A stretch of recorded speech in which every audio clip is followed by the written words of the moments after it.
चैतन्यमनोभीष्टं स्थापितं येन भूतले स्वयं रूपं कदा ददाति सपदान्तिकम् निगमकल्पतरुर्गुणितं शिवं भातः संयुतं निगमकल्पतरुसुखं अमृतं संयुतं रसिका भूरिभावः नष्टप्रायेषु अभद्रेषु नित्यं भागवत सेवया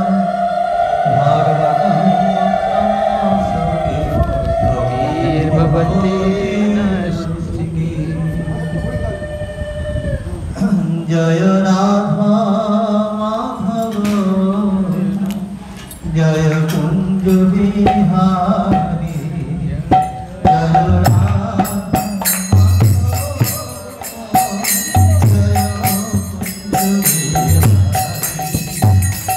जय राधा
ভগবানের আবির্ভাব তিথি।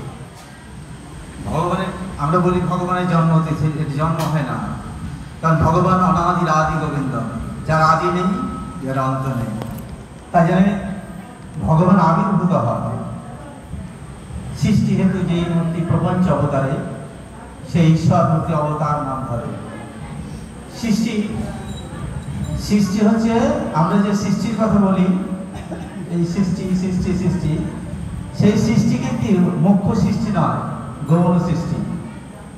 মুখ্য সৃষ্টিটা কি? মুখ্য সৃষ্টি হচ্ছে আমাদের যে মনুষ্য জন্ম, এই মনুষ্য জন্মের পরম চরম উদ্দেশ্য যে উদ্দেশ্যের যে মানে উদ্ভব সেটা হচ্ছে আমাদের মুখ্য সৃষ্টি। তো ভগবান এই ধরাধামে বারবার অবতীর্ণ হয়েছেন, তিনি অবতরণ করেছেন। তো উদ্দেশ্য হচ্ছে সৃষ্টি হেতু, সৃষ্টি যদা যদা হি ধর্মস্য গ্লানির্ভবতু ভারত অবধ্যানমধর্মস্য তদা জ্ঞাनं সৃজমহঃ পরিত্রাণায় সাধুনাং বিনাশায় চ দুষ্কৃতাম ধর্ম সংস্থাপনার্থায় সম্ভবামি যুগে যুগে। ভগবান এসেছেন, যুগে যুগে অবতরণ করেছেন। উদ্দেশ্য হচ্ছে সৃষ্টি হেতু প্রপঞ্চ অবতারে। সৃষ্টি কি? সংস্থাপনার্থায়, ধর্ম সংস্থাপন, ধর্মের সংস্থাপন করার জন্য, আর অধর্মের বিনাশ করার জন্য। আর গৌণ উদ্দেশ্য কি? আমাদের পরম আনন্দ দেওয়ার জন্য। কাকে আনন্দ দেওয়ার জন্য? যারা আনন্দের অনুসন্ধান করছে। আনন্দ দেবা কল্যাণী জায়ন্তে, উপনিষদ বলছে আনন্দ থেকে সৃষ্টি হয়েছে। আমরা হচ্ছে আনন্দের সন্তান, পরম আনন্দের সন্তান। আমাদের উদ্দেশ্য, আমরা যা অন্বেষণ করছি সেটা হচ্ছে আনন্দ। সে কোন আনন্দ? পরম আনন্দ, পরম, যার উপর আর কোনো আনন্দ নেই, সেই পরম আনন্দ আমরা অন্বেষণ করছি। আর এই পরম আনন্দ অন্বেষণ করে করে করে যখন আমরা ব্যর্থ হয়ে যাচ্ছি, হতাশ হয়ে যাচ্ছি, তখন আমরা এই অনিত্য আনন্দের পিছনে ধাবিত হচ্ছি। আমরা পরম আনন্দকে লাভ করতে পারছি না। কারণটা কি? কারণ হচ্ছে যে আমরা যার কাছে পরম আনন্দ আছে তার সান্নিধ্য আমরা লাভ করতে পারছি। সদ্গুরুর সান্নিধ্যে যেতে পারছি না, এটাই আমাদের দুর্ভাগ্য। তো আমরা যদি পরম আনন্দকে লাভ করতে চাই, তো পরম আনন্দের উৎস যেখানে, অর্থাৎ যিনি ভগবানের সুযোগ্য প্রতিনিধি, পরম আনন্দময়ের যিনি সুযোগ্য প্রতিনিধি, যিনি সেই পরম আনন্দকে ধারণ করেছেন, তাহার সান্নিধ্য লাভ করতে হবে, তার কৃপা লাভ করতে হবে। মহতের কৃপা বিনা কোনো কর্মেই ভক্তি নয়। কৃষ্ণ কৃপা দূরেও সংসার না হয়। সংসার কোনোদিনই আমাদের ক্ষয় হবে না, অর্থাৎ আমাদের আসক্তি আমরা শূন্য হতে পারবো না। আমাদের ইন্দ্রিয় সুখ, অর্থাৎ ইন্দ্রিয়ের সঙ্গে যে পরম বিষয়ের যে সংযোগ, সেই সংযোগ থেকে আমরা বিচ্যুত হয়ে আমরা কোনোদিনই পরম আনন্দ বা পরম পুরুষকে লাভ করতে পারবো না। তাহলে আমরা যদি আমাদের সহজাত আত্মার প্রবৃত্তি, অর্থাৎ ভক্তি, প্রেম, এই প্রেম ভক্তিকে যদি আমরা কার্যকরী করতে যাই, অর্থাৎ লাভ করতে যাই, আমরা তো মুক্তি লাভের জন্য আসিনি। ধর্ম তো কাম্য ইহা চতুর্থ পুরুষার্থ, পঞ্চম পুরুষার্থ প্রেম। তা আমাদের আত্মার সহজাত প্রবৃত্তি হচ্ছে প্রেম ভক্তি। তো আমরা একটা 0 ডিগ্রি সেন্টিগ্রেডে যেমন জল বরফ হয়ে কাঠিন্যতা প্রাপ্ত হয়, তেমনি আমরা এই জড়জগতের ইতর বস্তুর সঙ্গে এই ইন্দ্রিয়গুলিকে সংযুক্ত করে আমরা আমাদের আত্মার প্রবৃত্তিকে কঠিন করে দিয়েছি। আত্মা কিন্তু সহজ, আত্মার প্রবৃত্তি হচ্ছে সহজ সরল এবং প্রেম ভক্তি, কিন্তু আমরা কঠিন, আত্মা কঠিনতা প্রাপ্ত হয়েছে। কি হয়েছে না? তো আমরা আস্তে আস্তে আস্তে আস্তে আমাদের যে উদ্দেশ্য, সেই উদ্দেশ্য স্থলে আমরা পৌঁছাতে পারছি না। তখন আমরা আমাদের আত্মাকে হনন করছি, আত্মহনন হয়ে যাচ্ছে। কি হচ্ছে? 84 লক্ষ নিম্ন দেহ প্রাপ্ত হয়ে যাচ্ছে। 84 লক্ষে আবার ঘূর্ণিপাক খাচ্ছি। তা আমাদেরকে যদি প্রেম ভক্তি লাভ করতে হয়, কোথায় প্রেম ভক্তি? কার কাছে প্রেম ভক্তি?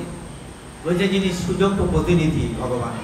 ভগবান বলছেন যে আমার কাছেও তুমি পাবে না, আমার কাছেও সেটা নেই। তো আমার সেই প্রেম ভক্তি লাভ করতে গেলে আমার যে সুযোগ্য প্রতিনিধি, আমার ভক্ত ভাগবত, তার সান্নিধ্য লাভ করতে হবে। তো তিনি হচ্ছেন সদ্গুরু। সদ্গুরুর কৃপা লাভ করতে হবে। তো কৃপা কি? সদ্গুরুর পদসেবা করে কৃপা পাওয়া যায় না, সদ্গুরু বপু সেবা করে কৃপা পাওয়া যায় না। সদ্গুরু চায় না নিজের কোনো সুখ, তিনি চান কৃষ্ণ সুখ। তা আমাদের কৃষ্ণেন্দ্রীয় প্রীতিবাঞ্ছা তাহা ধরে প্রেম নাম, আত্মেন্দ্রিয় প্রীতিহান্ত তাহারে কাম না কাম। আমাদের আত্মেন্দ্রিয় যে সুখ, সেই সুখটা কাম। আর আমরা যদি কৃষ্ণের সুখার্থে কর্ম করি, সেটা হচ্ছে প্রেম। তো আজ ভগবান আবির্ভূত হয়েছেন এই তিথিতে কিসের জন্যে? আমাদের যে শত্রু হৃদয়ের মধ্যে বিরাজ করছে, কাম, ক্রোধ, লোভ, মোহ, মদ, ছটা শত্রু, এই শত্রুগুলোকে পরাভূত করে যদি অধর্ম সংস্থাপনার্থায় ধর্ম সংস্থাপনার্থায় অধর্মের বিনাশন ধর্মের সংস্থাপন। তো অধর্ম কোথায়? অধর্ম কোথায় আমরা বাইরে পাচ্ছি? বাইরে কোথাও নয়, অধর্মটা আমার মধ্যে আছে। এই যে কাম, ক্রোধ, লোভ, মোহ, ছটা রিপু, এই রিপুগুলো আমাকে সদা সর্বদা অসৎ পথে এবং অধর্মের পথে নিয়ে যাচ্ছে। হ্যাঁ, তাহলে এই অধর্ম থেকে যদি আমাকে মুক্ত হতে, তা আমার কৃপা, কার কৃপা? আমার গুরু গোবিন্দের কৃপা প্রয়োজন। তো গুরু গোবিন্দের কৃপা যখন আমি লাভ করবো, অটোমেটিকভাবে আস্তে আস্তে আস্তে আমার এই রিপুগুলো, আমার ইন্দ্রিয়গুলো আমার বন্ধ হয়ে যাবে। যেমন আমি চোখ দিয়ে খারাপ বস্তু ইতর বিষয় দেখি, পাঁচটি বিষয়, রূপ, রস, শব্দ, গন্ধ, স্পর্শ, এগুলো মুখ্য বিষয়, গৌণ বিষয়। মুখ্য বিষয় হচ্ছে কৃষ্ণ। আমরা যে ইন্দ্রিয়গুলো দিয়ে মুখ্য বস্তুকে প্রাপ্ত করতে এসেছি, সেটি আমাদের কৃষ্ণ, পরম বিষয়। আর ইতর বিষয় কি? এই রূপ, রস, শব্দ, গন্ধ, স্পর্শ, পাঁচটি বিষয় ইতর বিষয়।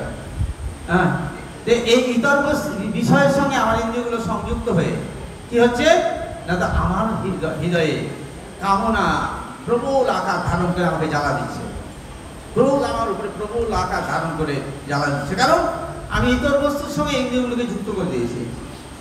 আমি মুখ্য যে বিষয় কৃষ্ণ, তার সঙ্গে যুক্ত করতে পারিনি, এই জন্য আমার এই দুর্গতি। আর জন্য কি বলছেন?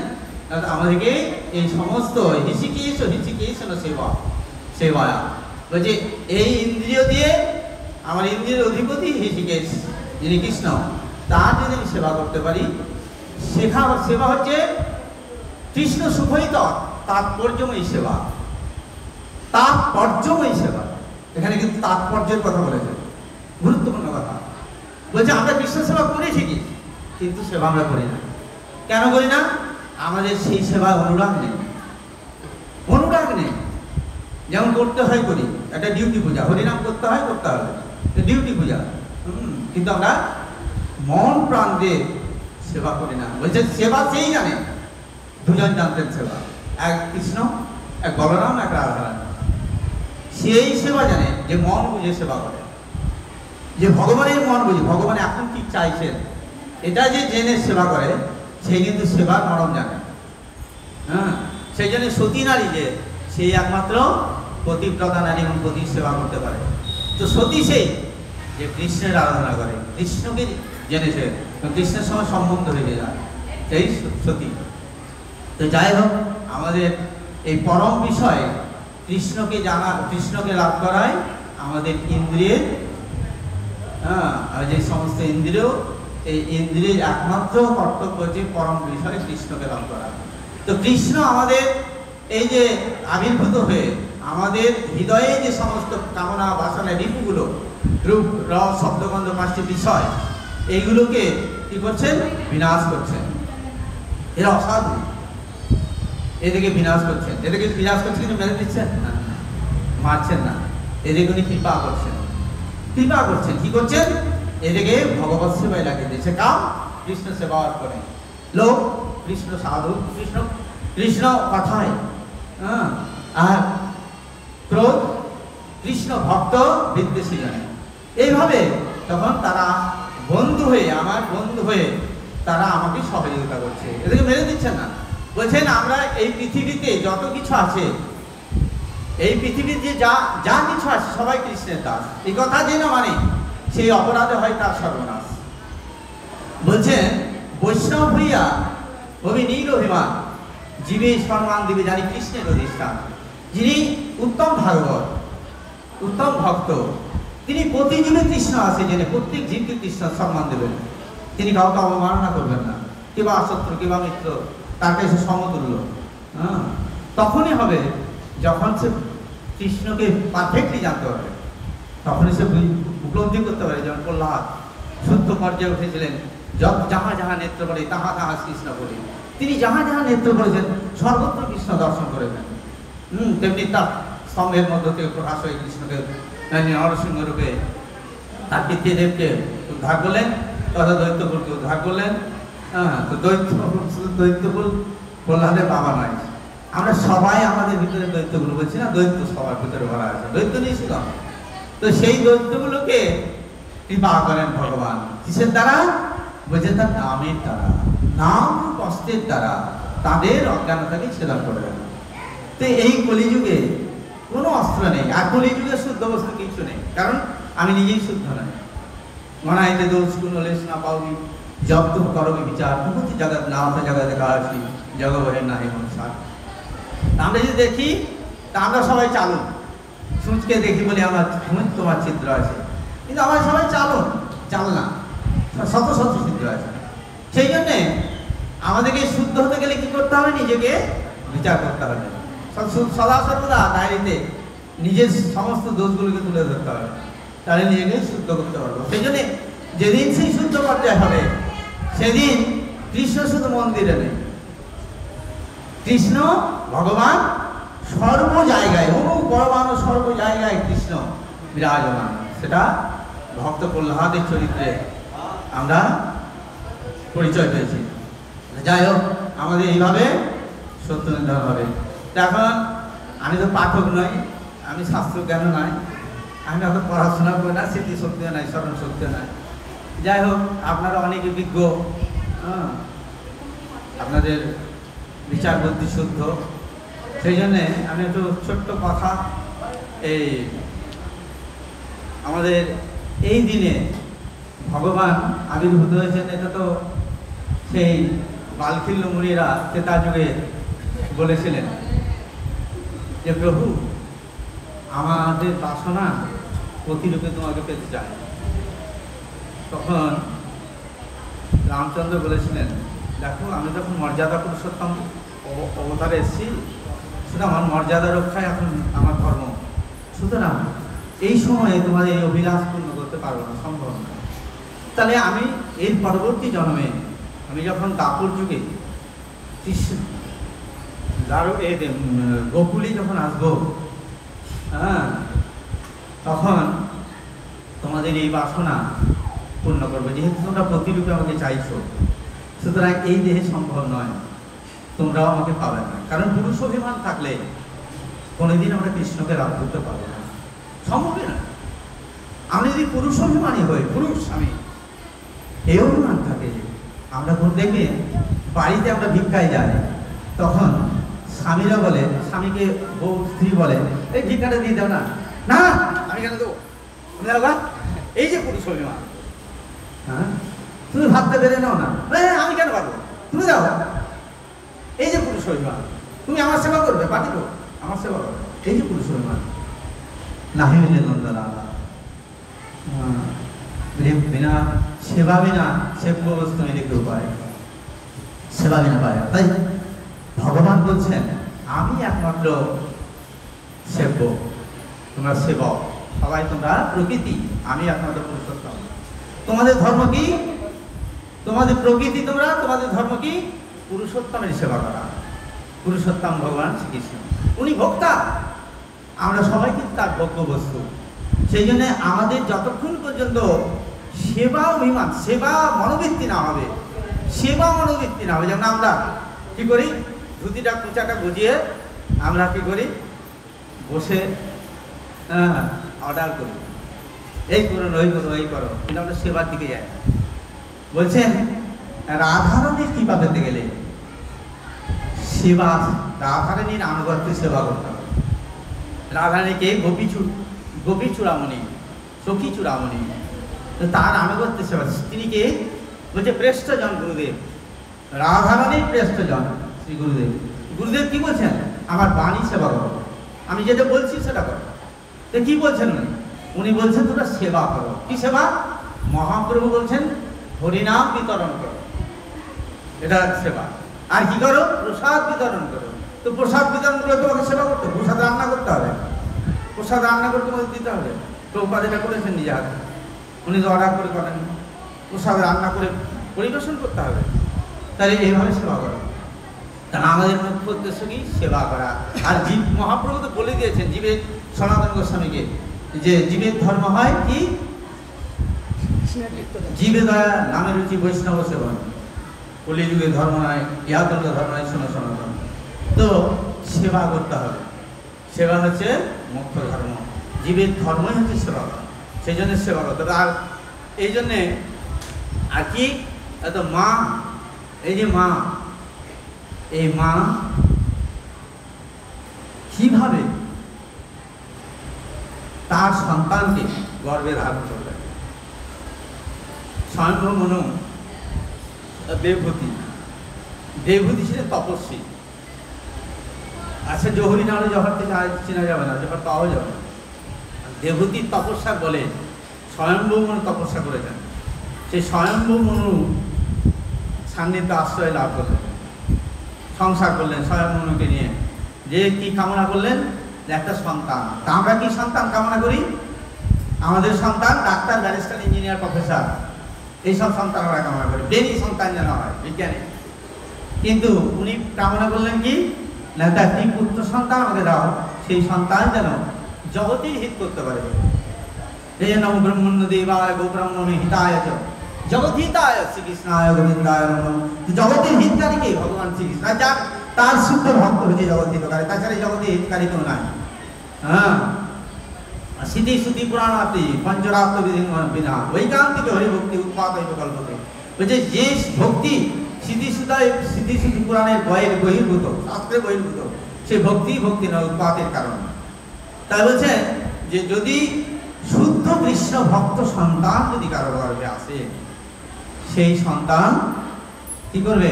জগৎ জীবকে উদ্ধার করবে। সেই জন্য মায়েরা শুদ্ধ ভক্ত যদি কামনা করে, তাকে শুদ্ধ হতে হবে, পবিত্র হতে হবে। সেই রকম পবিত্র শুদ্ধ যদি হয় তাহলে, এবং তার স্বামী যদি সেরকম স্টেজের হয়, তা সেই গর্ভে যে সন্তান জন্মগ্রহণ করবে, সেই সন্তান কিন্তু শুদ্ধ কৃষ্ণ ভক্ত হবে।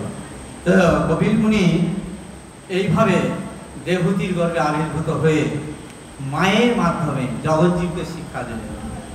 আমরা গো চোখের আগে থো, গো চোখের আগে থো, গরু এরা অবলায় যাতে বলতে পারে না, এরা বুদ্ধি নাই, এরা কোথায় চলে যাবে? হারিয়ে যাবে। ও বাচ্চা শিশুকে গার্ডে রাখতে হবে, গাইডে, তাহলে এর বুদ্ধি বিকশিত হয়নি। আর বউ অর্থাৎ স্ত্রী, মেয়ে ছেলেরা এরা অল্প বুদ্ধি সম্পন্ন, এরা মূর্খ। এরা যতই পণ্ডিত হোক, এরা কিন্তু মূর্খ, এরা বিদ্যান হতে পারে না। এদেরকে মহাপ্রভু অর্ধেক দিয়েছেন সিকি মাইতিকে, মাধবী মাইতির বোনকে অর্ধেকটা দিয়েছিলেন, পূর্ণ দেননি, এত ভক্তিতেও দেননি পূর্ণ। তো এই জন্য বলেছেন যে চোখের আগে তো, তাহলে চোখের আগে কি করে তুলে? সেটা আমাদের কপিল মুনি তার মাকে দিয়ে আমাদেরকে জগৎজীবকে শিক্ষা দিয়েছেন যে মা, তুমি আমার পিতৃদেব চলে গেছেন তপস্যায়, তুমি এখন আমার আশ্রয়ে থাকো, আমি তোমার সন্তান, তুমি আমার আশ্রয়ে, আমার শিক্ষার মাধ্যমে তুমি থেকে তোমার জীবনকে পরিপূর্ণ করে তোলো, এবং জগৎজীবকে তুমি শিক্ষা দাও যে মায়েরা কিভাবে পরিচালিত হবে, এবং প্রতিটি জীব কিভাবে তার আত্মার সদ্গতি করবে। সেই জন্যে জীবের গতি সম্বন্ধে ১বিংশতি অধ্যায়ে ভগবান বলছেন মা দেবহূতিকে উদ্দেশ্য করে, ভগবান কর্মণা দৈব নেত্রেণ জন্তুর দোহপত্তয়ে স্ত্রিয়া প্রবিষ্ট উদরং পুংসরেত কণাশয়। বলছেন আমরা বলি না যে আমি মরার পরে কি জন্ম হবে না জানতে পারবো না, আমরা কি দেখবো মরার পরে কি হবে? বলছে যে আমরা যদি একটু সামান্য চোখ খুলি তাহলে বুঝতে পারবো, আমি বেঁচে থাকতে বুঝতে পারবো যে আমার গতিটা কী হবে, কীরকম।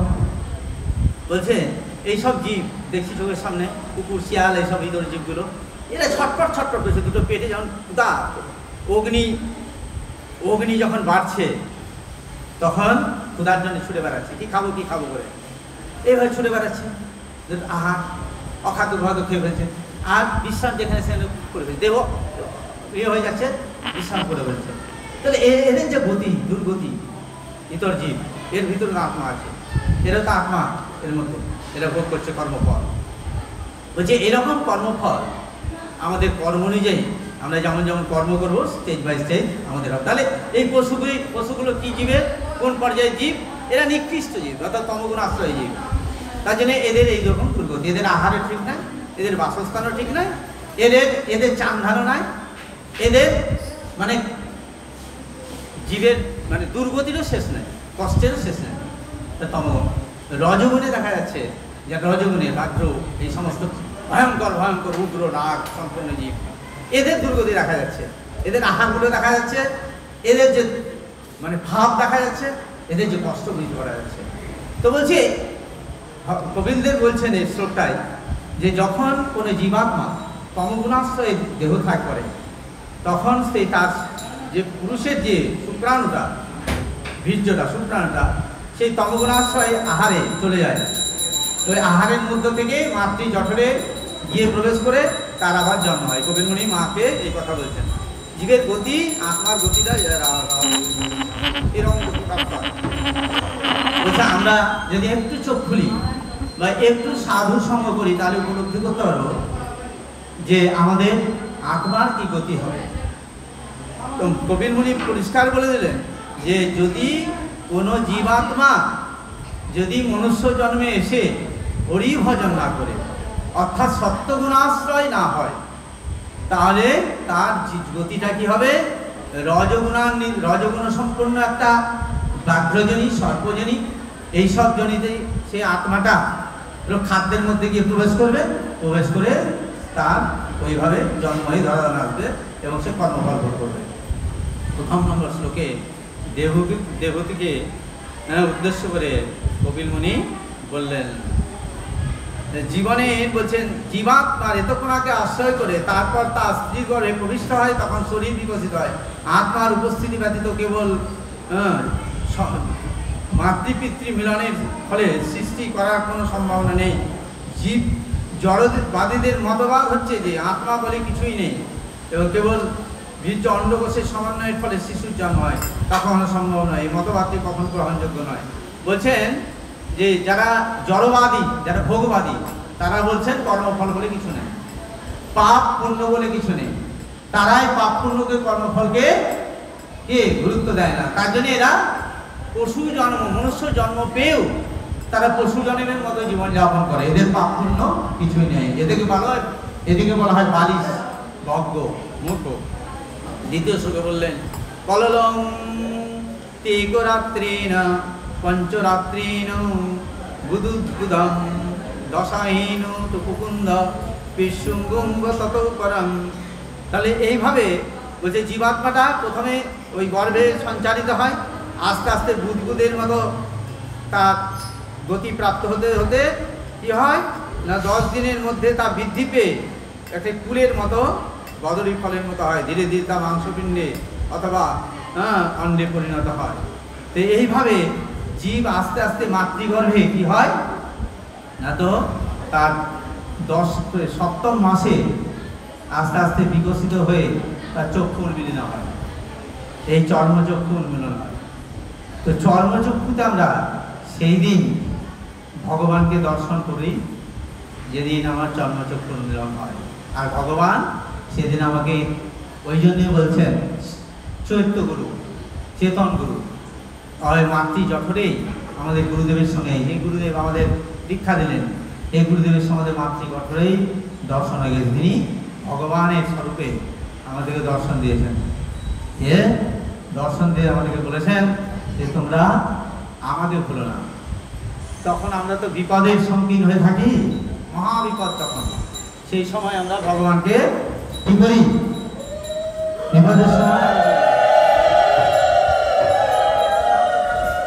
বিপদের সময় ডাকি আমরা ভগবানকে, এই বিপদ থেকে আমাকে উদ্ধার করো। তো ভগবান আসেন, দেখো আমি তো তোমাকে বিপদ থেকে উদ্ধার করবো, কারণ তোমায় যদি উদ্ধার না করি তাহলে তোমার কর্মফল তুমি ভোগ করতে পারবে না। তুমি যে কর্ম নিয়ে এসেছো, সঞ্চয় করে নিয়ে এসেছো, সেই কর্মফল তুমি ভোগ করার জন্য সেখানে যেতেই হবে। তুমি যাবে, কিন্তু তুমি আমাকে ভুলিও না। বলছে সাধু গুরু রূপে ঘুরি আমি জম্মু দেবী মায়ান স্থলেতে। আমি সেদিন গিয়ে সাধু রূপে যাব। সাধু শব্দের অর্থ স্বরূপকে যিনি জানিয়ে দেন, আমার স্বরূপকে যিনি জানিয়ে দেন। আমাদের যে গুরুদেব নাম দিয়েছেন সেটা স্বরূপের নাম, আমাদের আত্মার নাম। স্বরূপকে যিনি জানেন তিনি সাধু। গুরু তিনি যিনি আমাকে অজ্ঞানতার এই মায়ার অজ্ঞানতা থেকে, অন্ধকার থেকে কি করে জ্ঞানের পত্রিকা জেলে দিয়ে আমাকে ভগবানের সান্নিধ্যে পৌঁছে দেন। তিনি হচ্ছেন গুরু, সম্বন্ধ করে দেন ভগবানের সঙ্গে। আর বৈষ্ণব তিনি আমাকে ভগবত তত্ত্ব জানান, ভগবত তত্ত্ব জানান। তা আমরা এই যে ব্রত করছি, এই যে জন্মাষ্টমীতে তপস্যা করছি, এই যে উপবাস করে আছি, তো উপবাসের উদ্দেশ্য, উপবাসের যে মানে সে উপবাস মানে হচ্ছে নিকটে বাস, সান্নিধ্যে বাস। তো ভগবানের সান্নিধ্যে বাস করেছি কেন? আজ সারাদিন কাকে কেন্দ্র করে উপবাস করেছি? ভগবানকে কেন্দ্র করে, কৃষ্ণকে, কৃষ্ণের আবির্ভাব তিথি। তার আমরা সারাদিন কি কৃষ্ণের অ্যাটাচমেন্টে আছি, সান্নিধ্যে আছি, ভগবানের সান্নিধ্যে। তার জন্যে আমাদের এই উপবাসটা বলছেন আমাদের যে প্রারব্ধ কর্ম, আমাদের যে কর্মফল, সেটা কে গ্রহণ করছেন? কে গ্রহণ করছেন? ভগবান গ্রহণ করছেন। আমরা যে কর্মফলটা নিয়ে এসেছি এবং কর্মফলটা আমাদের সঞ্চয় হয়েছে, সেটা ভগবান আমাদের গ্রহণ করছেন। কেন গ্রহণ করছেন? যেহেতু আমরা ভগবানকে অর্পণ করেছি, অর্পণ করে দিয়েছি, এই জন্য ভগবান সমস্ত কর্মফলটা গ্রহণ করছেন। সেই জন্যে এই জন্মাষ্টমী উপবাস বলে নয়, প্রত্যেকটা ব্রত যে আমরা করছি, এই ব্রতগুলোর ফল একটাই, সেটা হচ্ছে ভগবানের এবং ভক্তের সান্নিধ্য লাভ করা, ভক্ত সঙ্গ করা। এটা হচ্ছে আমাদের জীবনের মুখ্য উদ্দেশ্য। তো যাই হোক, তো এই জন্মাষ্টমী ব্রত ভগবান শুধু কৃষ্ণের, যেমন কিছুদিন আগে রথযাত্রা হলেন, রথযাত্রা হলো, জগন্নাথ দেব আবির্ভূত হলেন, দিয়ে উনি কৃপা করলেন রথের মধ্যে আরোহণ করে বদ্ধজীবকে। এই জন্মাষ্টমীতে ভগবান কৃষ্ণ আবির্ভূত হয়ে ভগবান তার দর্শন এবং কর্ষণের মাধ্যম দিয়ে উনি ভক্ত সঙ্গ, সাধু সঙ্গ করিয়ে এবং ভাগবত কথা শ্রবণ করে আমরা তার সহচর্য লাভ করে আমাদের যে আত্মার কলুষিত, আমাদের ইন্দ্রিয়ের যে কলুষিত এগুলো প্রবৃত্তিগুলো, সেগুলো আমাদের বিধৌত হচ্ছে, শুদ্ধ হচ্ছে। তো এই জন্মে, এক জন্মে বলছে এটা সম্ভব হয় না। জন্ম জন্মান্তর ধরে আমরা যারা ভগবানেরই শুধু সাহচর্য লাভ করছেন, তারা আস্তে আস্তে আস্তে আস্তে ভগবত ধাম প্রাপ্তি হবেন।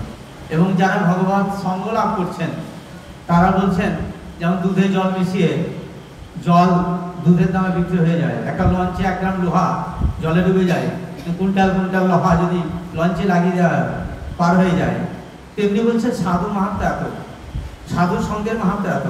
যদি আমরা সাধুদের সেবা করি, ভজন সাধন নাও করতে পারি, সাধুদের কথা শুনে মেনে যদি আমরা একটু ভগবানের সেবা করি, তাহলে আমরা ভগবত ধামে পৌঁছাতে পারবো। কিন্তু পারফেক্ট সাধুর কথা, পারফেক্ট সাধু যিনি একমাত্র কৃষ্ণ কথা ছাড়া, শাস্ত্র কথা ছাড়া কোনো আন কথা বলেন না, সেরকম পারফেক্ট সাধুর যদি আমরা সঙ্গ করি, তাহলে অবশ্যই সঙ্গ বলতে তার সেবা করি, তার সেবা বলতে তার গোপু সেবা নয়, তার বাণী সেবা যদি আমরা করি, তাহলে অচিরেই আমরা আমাদের উদ্দেশ্য স্থল, আমাদের যে মুখ্য উদ্দেশ্য স্থল, আমাদের ধাম, পরম ধাম, সেখানে আমরা পৌঁছাতে পারবো।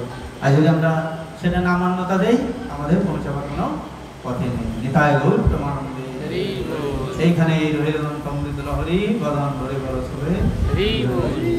হরে কৃষ্ণ কৃষ্ণ কৃষ্ণ কৃষ্ণ হরে হরে, হরে রাম রাম রাম। মনসা গর্ভদরু ভস্তি পাশ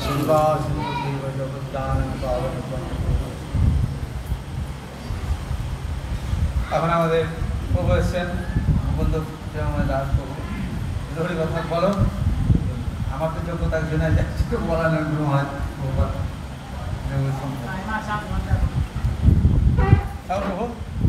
বলো, প্রভু বলছেন।